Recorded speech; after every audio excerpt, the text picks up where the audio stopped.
Friends, हमारा आज का टॉपिक है modern theory of business cycle, Hickson view point. कि जो हमारे आधुनिक राइटर्स थे, जो हिक्स थे, उन्होंने क्या क्या इसके ऊपर अपने व्यू दिए हैं, विचार दिए हैं।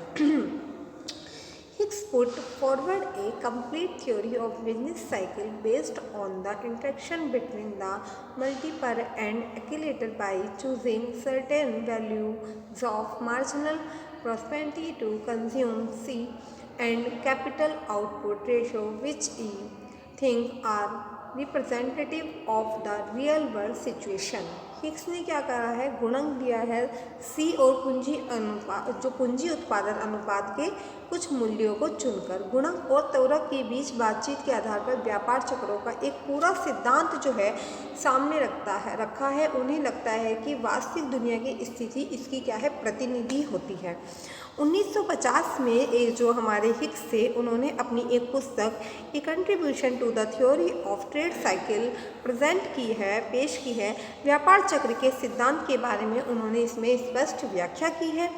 हिक्स द्वारा प्रतिपादित व्यापार चक्र की व्याख्या भी गुणक एवं त्वरक की अंत्यक्रिया पर आधारित होती है। ये क्या होती है, गुणक और जो हमारा त्वरक होता है उसके ऊपर बेस्ड होती है।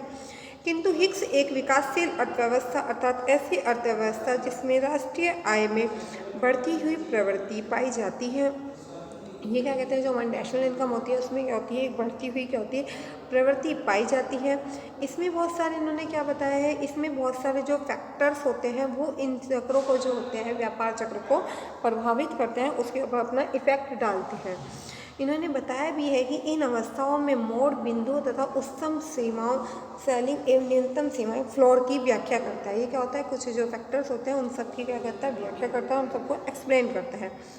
संक्षेप में प्रोफेसर हिक्स के अनुसार चक्रीय उथल पुथल गुणक मल्टीप्लायर, त्वरक, एक्सीलरेटर की मिश्रित क्रियाओं के कारण उत्पन्न होते हैं। हिक्स के अनुसार जो इन्वेस्टमेंट होता है वो दो टाइप्स का होता है। फर्स्ट होता है हमारे यहाँ पे स्वतः विनियोग और दूसरा होता है हमारे यहाँ पे प्रेरित विनियोग। जैसे कि हमारे यहाँ पे हम देखते हैं कि मोटिवेशन जो होता है वो भी दो टाइप का एक होता है। एक तो होता है इंटरनल मोटिवेशन और एक होता है एक्सटर्नल मोटिवेशन।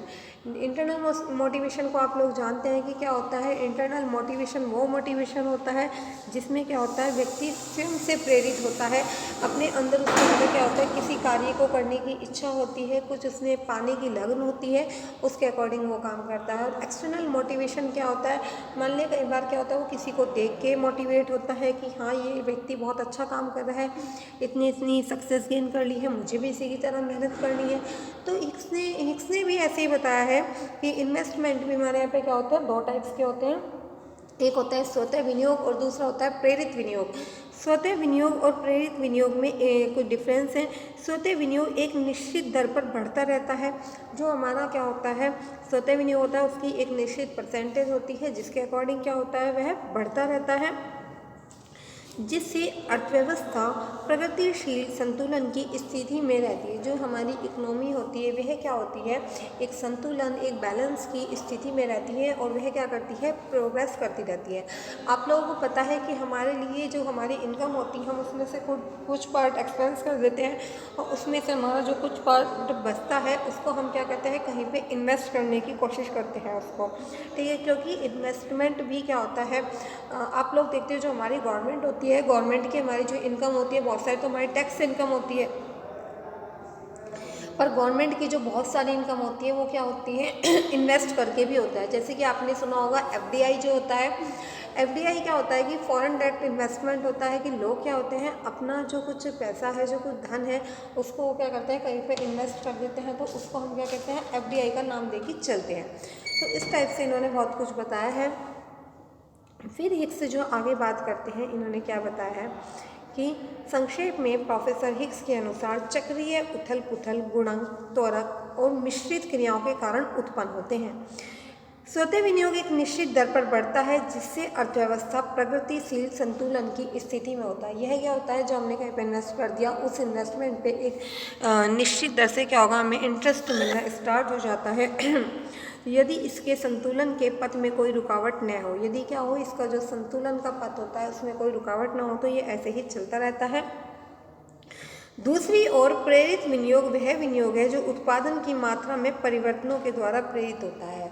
जो प्रेरित विनियोग होता है वो क्या होता है, जैसे जैसे हमारा जो प्रोडक्शन है उसमें चेंजेस आएंगे वैसे वैसे ही हमारा प्रेरित विनियोग जो होता है, जिसको हम इंड्यूस्ड इन्वेस्टमेंट के नाम से भी जानते हैं, वो क्या होता है, हमारा पूरा का पूरा प्रोडक्शन के ऊपर डिपेंड करता है। प्रोडक्शन ज़्यादा तो वो भी ज़्यादा, प्रोडक्शन कम तो प्रेरित विनियोग भी हमारा क्या होता है, कम हो जाता है। अब कैसे करते हैं कि हमें लगता है कि हमें अब यहाँ पे फ़ायदा होगा, हमारा जो प्रोडक्ट है ज़्यादा सेल होगा, तो आप लोग क्या करते हैं, वहाँ पे जो स्टॉक होता है उसमें हम ज़्यादा अपना पैसे को इन्वेस्ट करते हैं और हमें लगता है कि नहीं यहाँ पे क्या होगा, हमारा माल अब मार्केट में ज़्यादा नहीं बिक सकता है। ठीक है, कुछ कंडीशंस हमें मार्केट की ऐसी दिख रही हैं कि हमारा जो मार्केट है वो बहुत डाउन में जा रहा है, तो उस टाइम पे जो हम प्रेरित विनियोग होते हैं वो कम करना स्टार्ट कर देते हैं। ठीक है, इसीलिए बताया कि प्रेरित विनियोग वह विनियोग है जो उत्पादन, जो प्रोडक्शन होता है उसकी मात्रा के ऊपर निर्भर करता है और उसमें जो हमारे प्रोडक्शन में चेंजेस आते हैं उसी के अकॉर्डिंग हमारा जो प्रेरित विनियोग होता है उसमें भी क्या होता है, चेंजेस आने स्टार्ट हो जाते हैं।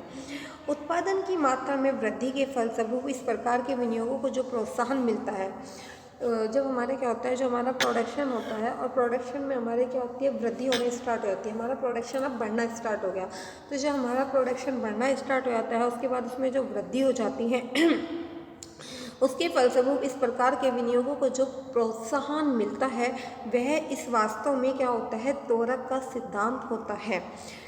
अब हिग्स कुछ और भी बताना चाहते हैं। हिग्स ने जैसे कि क्या कहा है, हिग्स ने एक मल्टीपल दिया है जिसमें सी और पूंजी उत्पादन अनुपात वी के कुछ मूल्यों को चुनकर बताया गया है। ठीक है, हिग्स के अनुसार विनियोग की मात्रा एवं मौद्रिक आय के स्तर में क्या होता है, घनिष्ठ संबंध होता है।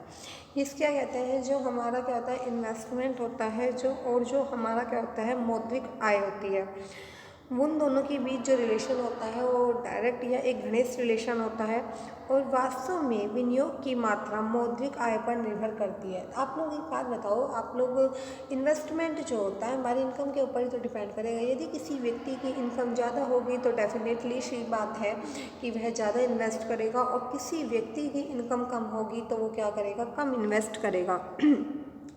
तो जो हमारा इन्वेस्टमेंट होता है वो क्या होता है, वो दो चीज़ों के ऊपर डिपेंड करता है। सबसे पहले तो कि हमारी इनकम कैसी है, दूसरी की इनकम में से हम क्या कर रहे हैं, एक्सपेंस कितना कर रहे हैं। यदि आप लोग ज़्यादा एक्सपेंस करोगे तो आप क्या करोगे, इन्वेस्ट कम करोगे, डेफिनेटली सी बात है।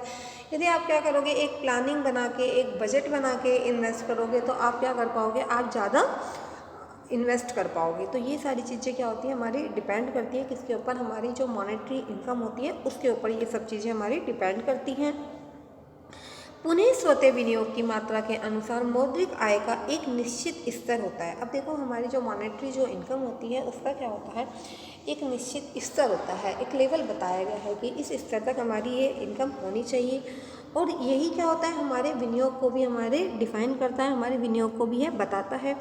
और आय तथा विनियोग का यह अनुपात गुणक एक त्वरक के सिद्धांत का निर्णायक होता है, जिन्हें हम व्यापार चक्र की क्या कहते हैं, सृष्टि भी कहते हैं। इन्होंने बताया भी है यहाँ पे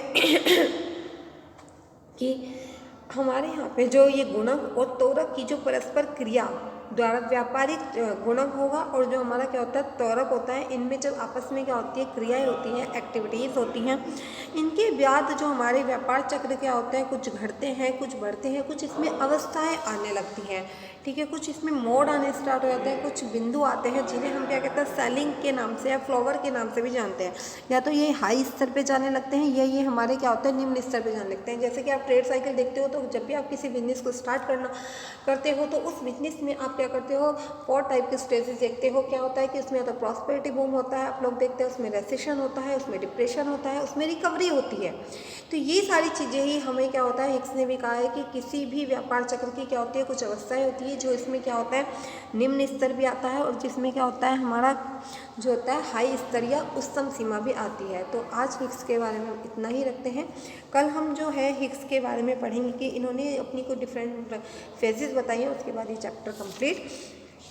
और व्यापार चक्र से पेपर में क्वेश्चन जरूर पूछा जाता है, इसलिए आप इसको अच्छे से रीड करें। Thank you.